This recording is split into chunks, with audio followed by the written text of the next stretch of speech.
Hello and welcome to the Michael Krug podcast show. Today I want to share my story of doing over 300 cold showers in the year of 2023. It was a lot. I think I enjoyed it. I know I enjoyed it. I know I got some great benefits from it. And I want to share really in this video the benefits of cold exposure, the risks of cold exposure, how you can do cold exposure on your own if you want to start practicing at home. I want to talk more about my story of, again, doing over 300 cold showers and cold exposure immersion type experiences last year, as well as learning more about your experience. I would love to hear from you. So let's just jump into it because that's how we do. So cold showers, cold immersion, cold tubs, cold plunging, even cryotherapy. All of these things are very mainstream right now. There's a lot of people talking about it. There are a lot of people doing it. And I think there is a lot of validity to the health benefits of doing these things. There's a lot of influencers, podcasters, fitness professionals, and celebrities who are touting the benefits of doing this cold exposure for good reason. And there's a lot of businesses out there that are selling cold tubs. There's even, like, for people, if you're, I've seen people in Arizona have these things because the water there doesn't get very cold, which I'll talk about my experience when I was in Arizona later. But you can get like a basket for your shower and you put ice in it and then it makes the water cold. Like I said, there's a lot of different types of cold tubs out there that are being sold. And there's even businesses popping up where you can get like a monthly subscription to a facility that has cold exposure as well as sauna. I'm in Twin Cities, Minnesota. There is a company here. Again, I'm not affiliated with them by any means, but Embrace North in Northeast Minneapolis, and they have circulating cold tubs as well as saunas that you can, again, pay a monthly subscription to be a part of. So let's just jump in. Let's learn about some of the benefits of cold exposure. And in my research, and again, a lot of this is just reading articles that other professionals have written. A lot of this honestly comes from Huberman Lab podcast. He does a great episode talking all about the benefits of cold exposure. But the top 3 benefits that we see with cold exposure are as follows. So number 1, you get a huge release of dopamine. Now, dopamine is the chemical in our brains that makes us feel good. It gives us drive. It makes us want to go and accomplish goals and just be productive for the day. And what they have found is that when you do cold exposure, not only do you get a massive release of dopamine, but it also lasts for multiple hours on end. Right? If you compare that to, illicit substances that release dopamine, they both release it, but with those substances, it goes away much quicker. With cold exposure, it stays longer. So with that release of dopamine, there's also a release of adrenaline or epinephrine in the brain. That's also going to make you feel focused. It's going to make you feel like you're on it, like you're ready to accomplish tasks. And again, it's really changing brain chemistry and helping us be more effective and efficient when it comes to work, if it comes to workouts, whatever it is that you're looking to accomplish after. So number 1 is the release of those neurotransmitters, of those chemicals in our brain, specifically adrenaline or epinephrine, and then dopamine. So that's number 1. Number 2 is the metabolic effect. So with cold exposure, what you're really doing, you're bringing down your internal core temperature, and then through your body having to warm yourself back up to get back to its basic rate of homeostasis and just being comfortable. Your metabolism actually kind of turns on and fires up, and you start burning calories to get back to your normal state. So the benefits of this, so the research hasn't really shown that the actual calories burned from cold exposure are that significantly different. But if you're turning on your metabolism for the day, so especially if you're doing it in the morning, you're going to be more apt to burn more calories. There's even some benefits to if you're doing cold exposure and cooling yourself down before physical exercise. There's been studies that have shown that you actually have better output with those workouts. So the metabolic effect and the physical benefit is definitely there as well. And then number 3, and I think for me, this is the best benefit that I saw of doing over 300 cold showers in 2023 was just the discipline, the grit, and the resilience that you build by doing this, right? So discipline is simply the ability to do things that, whether we want to do them or not, it's just the ability to get tasks done and to do a lot of times hard things. And I can't think of a more uncomfortable type of experience than a cold shower or going into a cold tub, something that most people realistically don't want to do and don't look forward to.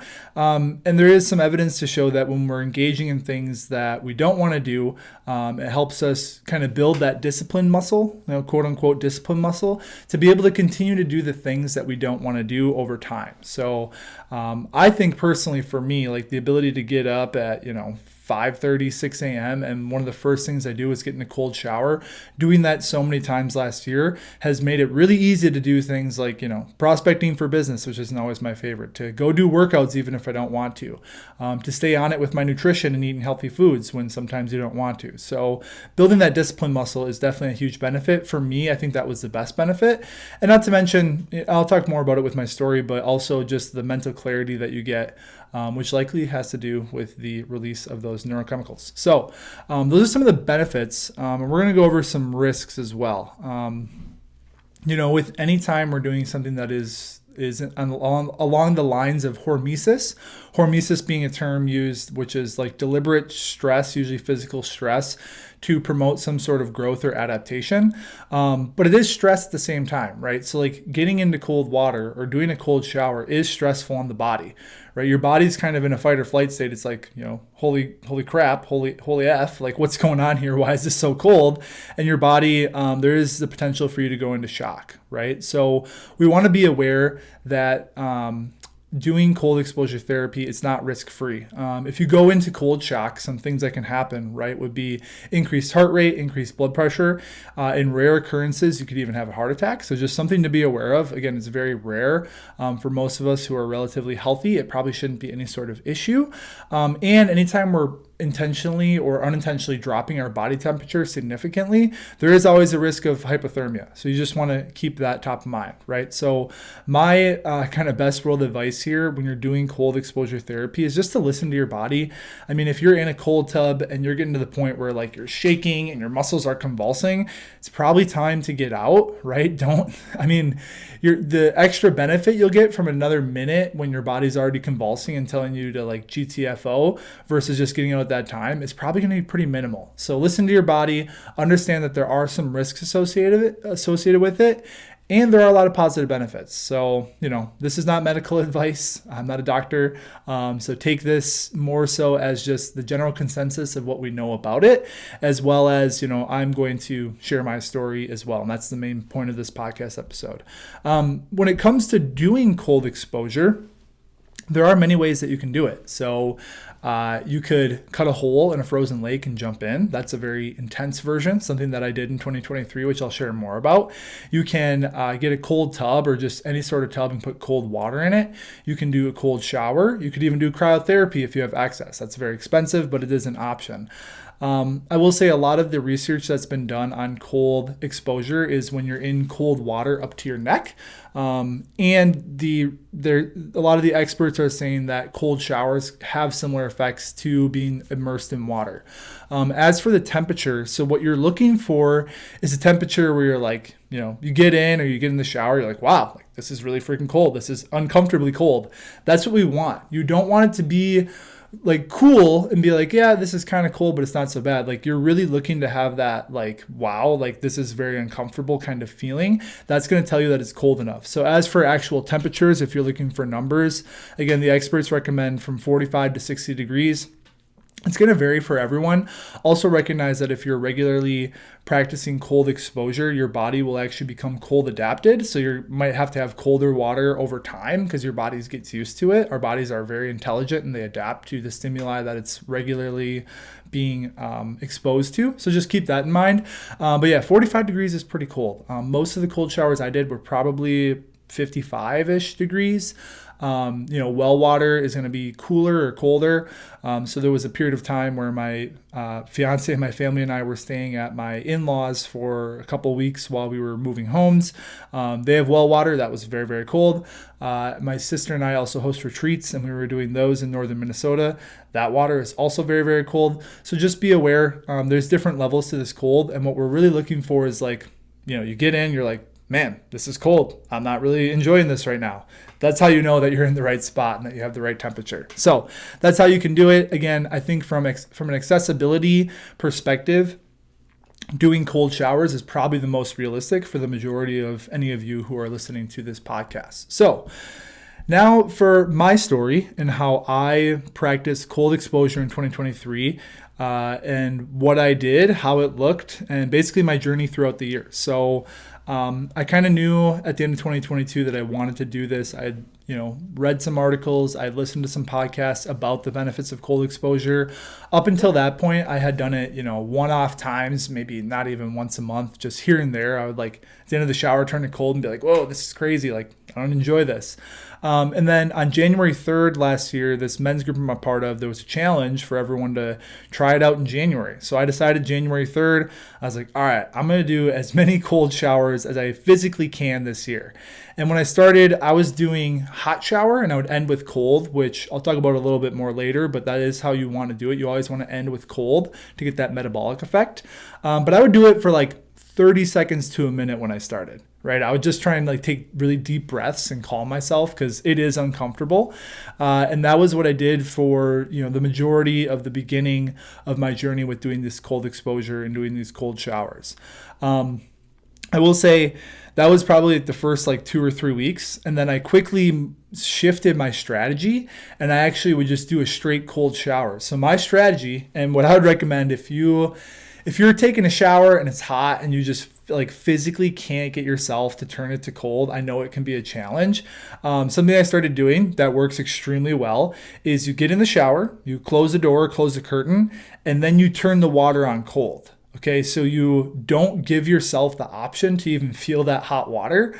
You're forcing yourself into the experience. You're forcing yourself into the practice of cold immersion by simply it might sound crazy. You go to the bathroom, get in the shower, close the door, and then turn the water on cold.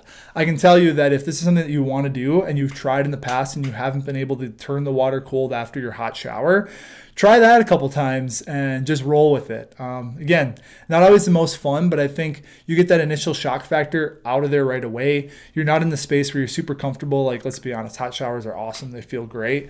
And it's just going to force you into doing the practice. So that was the strategy that I went with. Literally from mid-January on, that was what I did. There was honestly the majority of days, a lot of days, I would just take a cold shower. I wouldn't even take any sort of hot shower. So that's a strategy that can work. And when I initially started, so starting on January 3rd, I went 31 straight days without missing a single day of doing a cold shower. Now, again, the first half of that was hot to cold, and then after that was mostly just cold. And the only reason I took a break was because February 4th and 5th of last year, I went on an ice fishing trip.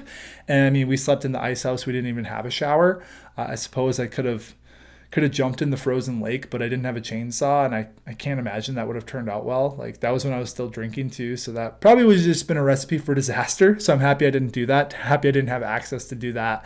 And then when I got back from that trip, I went right back to it. So then every single day but 2 in March, I was able to do it. The cold immersion, I should say.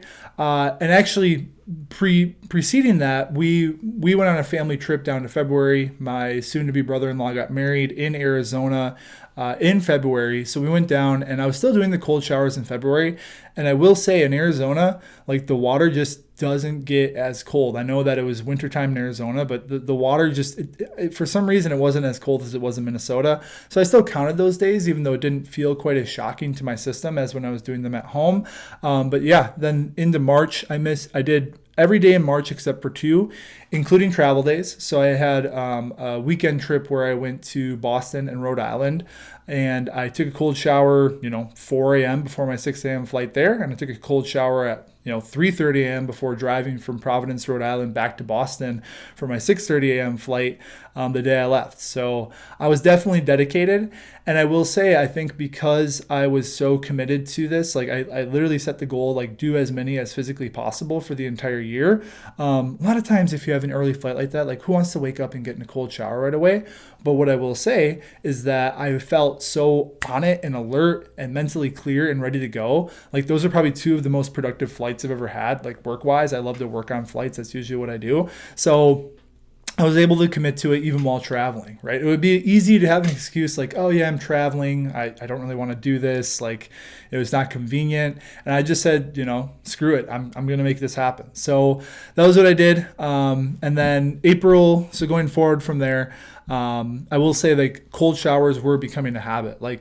it wasn't even, I didn't really have to think about it. I would just, in the morning, I would brush my teeth, get in the shower, turn the water on cold, do my thing. Now, mind you, it's still usually probably from there, I started to up it. It was probably like 45 to 90 seconds. I wasn't doing super long ones, which I did later in the year and I'll talk about. But it was definitely becoming habitual for me, which was honestly great. Like, again, when it comes to discipline, the more we can take things that are challenging but that make us grow and adapt and make them become more habitual, we don't have to think about doing it, the better off we're going to be, because these are health habits that become just a part of our life. So yeah, April was similar. I took a golf trip to southern Missouri. I did cold shower every day while down there, as well as on my travel days. It was a driving trip.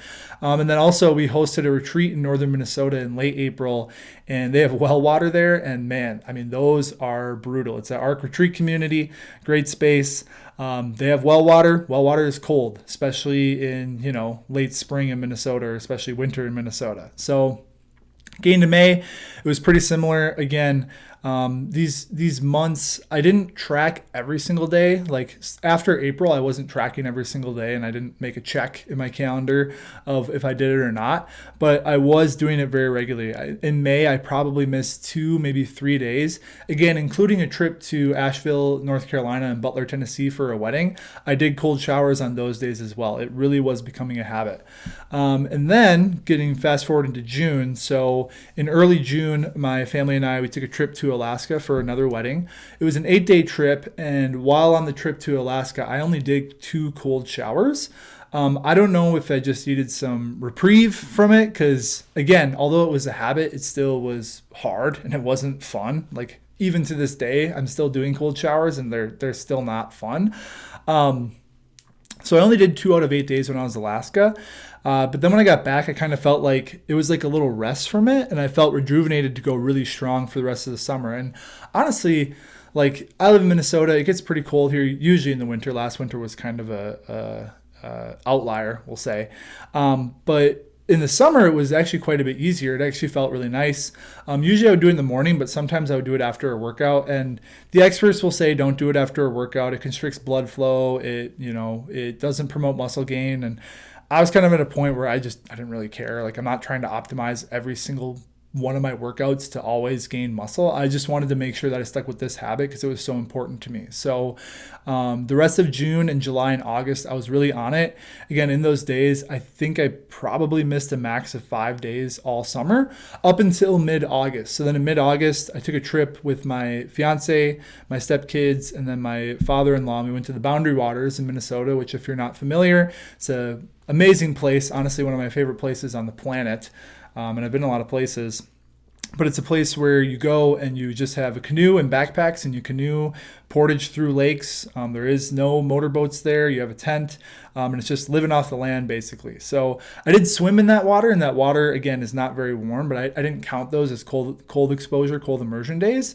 But I was able to get through that trip, and then I actually took a break basically for the rest of August. I probably did a couple in that time, but I know I set a date because I realized I was falling off of this habit, and I said, all right, September 1st, I'm going to do it as many days as I can for the rest of the year and recommit. And that's what I did. Now, mind you, in this time, I was also doing 75 Hard. I started the Live Hard program. I will make a separate podcast episode talking about my 75 Hard journey as well as Live Hard. I'm actually starting phase 3 in a couple weeks here, which should be fun. If you're familiar with the program, it's a lot, but it's going to be great. But September and October, I was absolutely killing it with cold showers. Again, I can't remember. I don't think I missed any days in September. I know in October, we had a travel day when I was finishing 75 Hard over MEA break, which is like fall break for Minnesota schools. I did miss 2 days there, but then I took a cold shower on my last day of 75 Hard, which is October 21st. October 22nd was a Sunday. I didn't do a cold shower that day, and I just kind of did whatever I wanted. But then October 23rd, which was a Monday, I decided to start phase 2 of this Live Hard program. And now, again, I'll make a separate episode about it, but part of this Live Hard program in phase 2 is that every single day, it's a 30-day phase, you have to take a 5-minute cold shower. So this is where stuff went to the next level. So like I said, most of my cold showers to this point were anywhere from 45 seconds to 90 seconds. And I always I never got to that point where I was like, oh, this is like whatever. It always was cold the entire time. And then I did my first 5 minute cold shower and I was like, okay, this is a whole different level. When you do a 5 minute cold shower, it sucks the whole time. Like, I'm not going to say it doesn't suck, but you get into this point at like 3 minutes in where I call it settling in, where you kind of settle into the cold. You're like, all right, like I've been in here for a while. This is my current experience. I'm not going to change it. I still got 2 minutes left. And it's like, again, it still wasn't necessarily fun, especially with the showers, because you have to keep turning back and forth. So like, you're on your front and your back is warming up, and then you turn and then your back is already a little bit warm and it cools back down. Anyway, all that to say that I found a whole new side of this cold exposure stuff when I started doing 5 minute cold showers every day. So I'm going strong on this phase 2. And there's a bunch of other tasks each day you have to do as well. And on day 26 of phase 1, I should say, of this program, I forgot one of the tasks, which was to take a progress picture every day. Of all the things to forget, a progress picture, because we were up at this ARC retreat community hosting another retreat, and they had the well water. And I remember waking up the next morning and being like, man, like I can't believe I didn't take this picture. I have to restart phase 1. What should I do? Should I wait until I'm home or should I start now? And just that one little inkling of like, should I do this or not, was enough to be like, nah, man, get down in that shower and turn it on cold. So that's exactly what I did. I started phase 2 the very next day, even though I had failed and I had the opportunity to take some time before I restarted. Did that 5 minute cold shower. I went for a week, and then it was Thanksgiving and I was doing great. But at dinner time, evening time, I ended up having some food that wasn't in alignment with my diet. So that was 26 days plus 7. So 33 days of 5 minute cold showers. And then I had to restart again. And I had just enough time where I could finish phase 1 if I was perfect for the next 30 days, finish on December 23rd, and then be done for Christmas time. And that's exactly what I did. So I actually did 5 minute cold showers every day for 63 straight days of 5 minute cold showers, which is honestly brutal. I can't say I was like burnt out from it or cooled out from it or colded out from it, whatever you want to call it. I don't know, trying to force a pun there when it's not even an option. But after that, so on December 23rd, after doing 63 straight days of a 5 minute cold shower every day, I just decided, I was like, you know what? I did my best this year that I possibly could, 2023, and then I didn't take any cold showers for the last like 7 days of the year. So that was my journey with it. And now this year I haven't been as diligent. Like I haven't been doing it every single day. I'm probably averaging like, I don't know, 2 to 3, maybe 3 to 4 cold showers a week. I actually didn't take a cold shower yet today. Probably going to do that after I work out at the gym. But for me, there was so many benefits to committing to this practice. And I want to share the top 3 benefits that I personally recognize from committing to as many cold showers as possible, over 300 in 2023. So number 1 was simply doing hard things. Like for me, getting up in the morning at 5:30, 6 a.m., taking a cold shower, being done with that before 6:15 a.m. and being able to be like, dude, like, the day hasn't even started yet and I've already done something extremely challenging. It made it really, really easy for me to commit to other things that otherwise would be perceived as hard. Also, with that, I think was the actual physiological benefits, the brain benefits that we see from cold exposure, being super efficient with the work that I was doing, being on it with, client calls or prospecting or email copywriting, whatever it was. Like, I don't think that it's separate. I think it was both at once. It was the knowing that I did something hard and accomplished, as well as the actual benefits that I get. Number 2, what I noticed was the metabolic effect. And I can't say, and I posted about it in the alcohol video where I've lost a lot of weight in 2023 and I've been maintaining it even leaner than I maybe usually am. I don't know if the cold exposure had that much of a metabolic impact. I think it definitely did. I'm not sure how much, but I will say that there is something about getting out of that cold shower, being freezing cold, and then in the next 20 to 30 minutes, you feel your body warm up, and then you kind of feel like warm for the day. It's like the post-workout warmth that you feel, and those kind of endorphins at the same time. So that was definitely a big benefit. I would say that metabolic effect is definitely real and something that I experienced. And then number 3, again, I think another big one is like those mental benefits, right? So being able to not only being able to commit to something very, very challenging every single day, but feeling clear, feeling creative, feeling focused after those showers.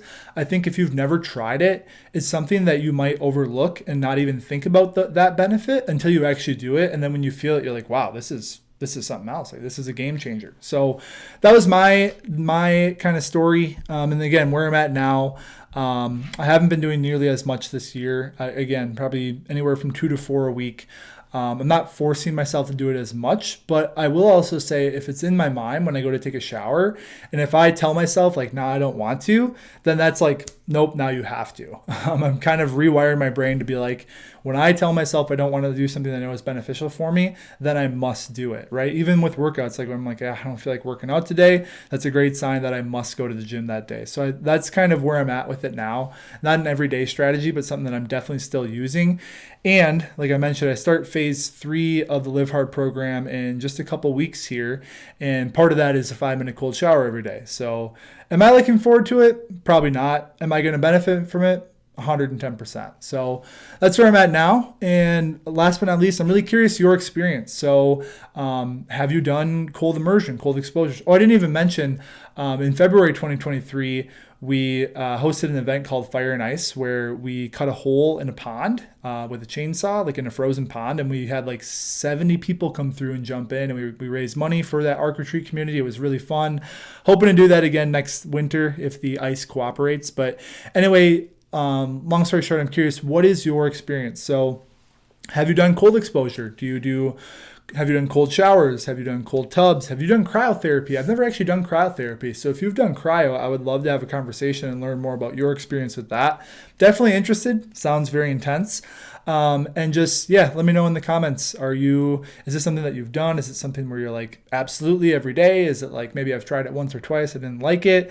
And is it something that you see fitting into your life? Again, we've talked about the benefits. I've shared my story, and it's not all attributed to the cold showers, but I think it was a massive part of my transformation just last year, and harnessing that momentum going forward and still using it as a tool and a strategy, in my tool belt, in my toolbox that I can come back to at any time. So that's what I got. Would love to hear your experience, as well as, if you got any value from this video. If you appreciate the Michael Krug podcast show, I would appreciate if you like and subscribe. Again, as of right now, still just on YouTube, but by the end of the summer, I will be on iTunes and Spotify and all the other platforms as well. So that's what I got. That's it for today's episode. And I hope you enjoy your cold showers. And as always, until next time, keep inspiring. Thank you.